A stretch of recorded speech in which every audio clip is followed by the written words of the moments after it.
নমস্কার বন্ধুরা, সুপ্রিয়া রান্নাঘরে আবারও একটা নতুন পর্বে তোমাদের সকলকে স্বাগত। আজকে হাতে মেখে খুব কম সময়ে দারুণ টেস্টি ঘুগনি রেসিপি আমি তোমাদের সাথে শেয়ার করব। এইভাবে একবার ঘুগনি বানিয়ে খেয়ে দেখো, খেতে এতটাই টেস্টি হয় যে খাসির মাংসের ঝোলের স্বাদকেও হার মানাবে। আর বানানোর পদ্ধতি খুব সহজ ও সাধারণ। তাহলে চলো বন্ধুরা, দেখে নেওয়া যাক আজকের এই ঘুগনি রেসিপিটা কিভাবে বানানো হয়। রেসিপিটা বানানোর জন্য এখানে 250 গ্রাম মটর কলাই আমি 8 ঘন্টা মতো জলে ভিজিয়ে রেখেছিলাম। কলাইগুলো দেখো খুব ভালোভাবে জলে ভিজে গেছে। এরপরে কলাইটা একটা সাইডে সরিয়ে রাখছি। এদিকে নিয়েছি দুটো মিডিয়াম সাইজের আলু দুটো খোসা আমি আগে থেকে ছাড়িয়ে জল দিয়ে ধুয়ে রেখেছিলাম। এরপরে আলু দুটো কেটে নেব। আলুগুলো আমি ছুরির সাহায্যে কেটে নিচ্ছি, তবে তোমরা চাইলে আমি যেভাবে ছুরির সাহায্যে কাটছি ঠিক ওই একইভাবে বটির সাহায্যেও কেটে নিতে পারো। আলুগুলোকে দেখো একটু ছোট করে ডুমো ডুমো করে কেটে নিলাম। এরপরে আলুগুলো এখান থেকে তুলে নিচ্ছি। আলুগুলো তুলে নিয়ে আবার একবার জল দিয়ে ভালোভাবে ধুয়ে নিলাম। এদিকে নিয়েছি একটা প্রেসার কুকার। এবার এই প্রেসার কুকারের মধ্যে সমস্ত ভিজানো মটর কলাইগুলো দিয়ে দিচ্ছি। মটর কলাইগুলো দিয়ে দিলাম। এরপরে দিয়ে দিচ্ছি হাফ চামচ লবণ। এরপরে পরিমাণ মতো জল দিয়ে দিচ্ছি। এরপর সমস্ত কেটে রাখা আলুগুলো দিয়ে দিচ্ছি। আলুগুলো দিয়ে দিলাম। এবার প্রেসার কুকারের ঢাকনা বন্ধ করে দিচ্ছি। বন্ধ করে দিয়ে গ্যাসের ফ্লেমে বসিয়ে প্রথমে হাই ফ্লেমে দুটো সিটি, তারপরে লো ফ্লেমে আবারও দুটো সিটি দিয়ে কলাইটা সিদ্ধ করে নেব। কলাইটা সিদ্ধ হতে থাক।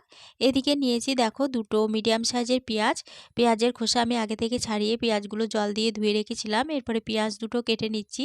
পেঁয়াজগুলোকে ঠিক দেখো এইভাবে লম্বা করে কেটে নিচ্ছি। পেঁয়াজগুলো কেটে নেওয়া হয়ে গেছে। পেঁয়াজগুলো এবার এখান থেকে তুলে নেব। পেঁয়াজগুলো তুলে একটা সাইডে সরিয়ে রেখে দিলাম। এদিকে নিয়েছি 4টে কাঁচা লঙ্কা। এখানে কাঁচা লঙ্কা ঝালটা তোমরা যেরকম ঝাল খেতে চাও সেরকম অনুযায়ী কিন্তু কম বেশি করে নিতে পারো। কাঁচা লঙ্কাগুলোকে দেখো দুভাগ করে কেটে নিলাম। এরপরে লঙ্কাগুলো একটা সাইডে সরিয়ে রেখে দিচ্ছি। এদিকে নিয়েছি একটা মিডিয়াম সাইজের টমেটো। এবার এই টমেটোটাও কেটে নেব। টমেটোটাকে দেখো ঠিক এইভাবে লম্বা করে ছোট ছোট করে কেটে নিচ্ছি। টমেটোগুলো কেটে নেওয়া হয়ে গেছে। এরপরে টমেটোগুলো একটা সাইডে সরিয়ে রেখে দিচ্ছি। এদিকে দেখো গ্যাসের ফ্লেমে প্রথমে হাই ফ্লেমে দুটো সিটি, তারপরে লো ফ্লেমে আবারও দুটো সিটি দিয়ে কলাইগুলো সিদ্ধ করে নিয়েছি। এরপরে বেশ কিছুক্ষণ কুকারটা রেখে ঠান্ডা করে নেওয়ার পরে এই কুকারের ঢাকনাটা খুলে নিচ্ছি। প্রেসার কুকারের ঢাকনা খুলে নিলাম। এরপরে কলাইটা দেখো খুব ভালোভাবে সিদ্ধ হয়ে গেছে, একদম গলে যায়নি, অথচ ভালোভাবে সিদ্ধ হয়েছে। এরপরে যে কলাইয়ের মধ্যে এক্সট্রা জলটা ছিল সেটা একটা পাত্রের মধ্যে ঢেলে রেখে দিচ্ছি। জলটা একটা পাত্রের মধ্যে ঢেলে একটা সাইডে সরিয়ে রেখে দিলাম। এই জলটা পরে কাজে লাগাবো। এদিকে আমি আবারও একটা পাত্র নিয়েছি। এবার এই পাত্রের মধ্যে দিয়ে দিচ্ছি সমস্ত সিদ্ধ করে রাখা মটর কলাইগুলো। এবার এই কলাইয়ের মধ্যে দিয়ে দেবো হাফ চা চামচ জিরে গুঁড়ো, দিয়ে দিচ্ছি হাফ চা চামচ ধনে গুঁড়ো। এরপরে কালারের জন্য দিয়ে দিচ্ছি হাফ চা চামচ কাশ্মীরি লঙ্কা গুঁড়ো। কাশ্মীরি লঙ্কা গুঁড়োটা শুধুমাত্র আমি কালারের জন্য ব্যবহার করলাম, তবে তোমরা না দিতে চাইলে কাশ্মীরি লঙ্কা গুঁড়ো বাদ দিয়ে দিতে পারো। এরপরে দিয়ে দিচ্ছি 1 চা চামচ কসুরি মেথি। এরপরে দিয়ে দিচ্ছি হাফ চা চামচ হলুদ গুঁড়ো। এরপরে কেটে রাখা টমেটোগুলো দিয়ে দিচ্ছি। এরপরে যে লঙ্কাগুলো কেটে রেখেছিলাম সেই লঙ্কাগুলো দিয়ে দিচ্ছি। এরপরে দিয়ে দিচ্ছি এখানে একটা মিডিয়াম সাইজের পেঁয়াজকে এইভাবে ছোট করে কুচি করে রেখেছিলাম, পেঁয়াজ কুচিগুলো দিয়ে দিলাম। দিয়ে দিচ্ছি হাফ চা চামচ চিনি। এরপরে 1 টেবিল চামচ কাঁচা সর্ষের তেল দিয়ে দিচ্ছি। এবার এই সমস্ত উপকরণ হাত দিয়ে খুব ভালোভাবে মেখে নেব। বন্ধুরা, ঘুগনি এইভাবে একবার বানিয়ে খেয়ে দেখো, খেতে এতটাই টেস্টি হয় যে মাংসের ঝোলের স্বাদকেও হার মানাবে। সমস্ত উপকরণ খুব ভালোভাবে মেখে নেওয়া হয়ে গেছে। এরপরে এর মধ্যে যে জলটা আমি তুলে রেখেছিলাম সেই জলটা দিয়ে দিলাম। এরপরে দিয়ে দিচ্ছি ওই বাটি মেপে আবারও 1 বাটি পরিমাণ জল। এরপরে দিয়ে দেব স্বাদমতো লবণ। এবার আবারও সমস্ত উপকরণ ভালোভাবে মেখে নিচ্ছি। আর এই সময় আলুগুলো এভাবে একটু হাতের সাহায্যে ভেঙে ভেঙে দিচ্ছি।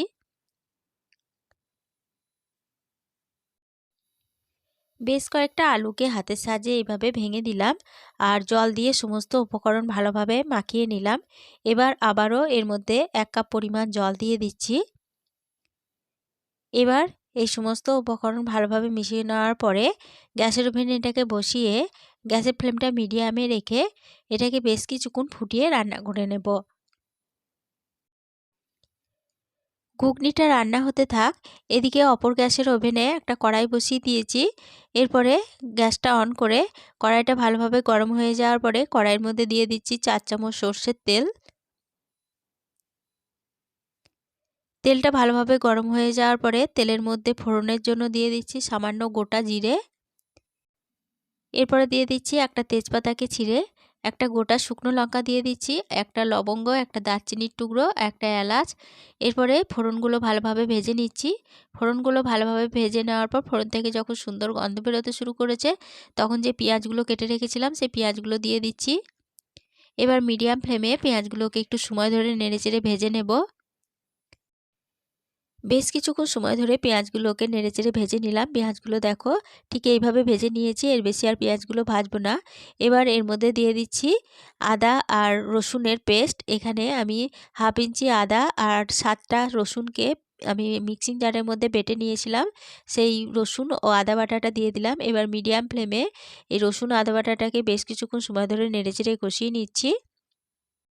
মিডিয়াম ফ্লেমে আদা রসুন বাটাটাকে মিনিট 4 সময় ধরে নেড়েচেড়ে কষিয়ে নিলাম। আদা রসুনটা ভালোভাবে কষানো হয়ে গেছে, আদা রসুন থেকে কাঁচা গন্ধ চলে গেছে, তখন গ্যাসের ফ্লেমটা একদম লোতে করে দিলাম। এদিকে 4 মিনিট মতো ফুটিয়ে ঘুগনিটা রান্না হতে দিয়েছিলাম। তারপরে গ্যাসের ফ্লেমটা বন্ধ করে দিচ্ছি। বন্ধ করে দিয়ে এই আদা রসুন বাটার মধ্যে এই ঘুগনিটা দিয়ে দিচ্ছি। এরপরে এই ঘুগনির কড়াইটা ধুয়ে সামান্য একটু জল দিয়ে দিলাম। এরপরে সমস্ত উপকরণ ভালোভাবে নেড়েচেড়ে মিশিয়ে নিচ্ছি।